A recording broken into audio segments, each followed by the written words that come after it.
പനയോലൊരു ചെറുകാട്ടിലാണ് നബി തങ്ങളെ പൂങ്കുടിലാണ്. പല വാതിൽ ചെറുകടിലാണ് നബി തങ്ങളെ പൂങ്കുടിലാണ്.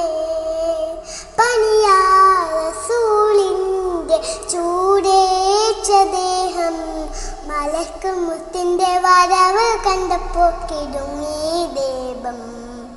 പനിയെ വിളിക്കും റസൂലിന്റെ നാവം മലക്ക് മുത്തിന്റെ വരവ് കണ്ടപ്പോൾ കിടുങ്ങി വേഗം. ഉടയാത്ത ഉമയും ഉടയുന്ന കണ്ടു, ഉടയാത്ത മകളും ഉരുകു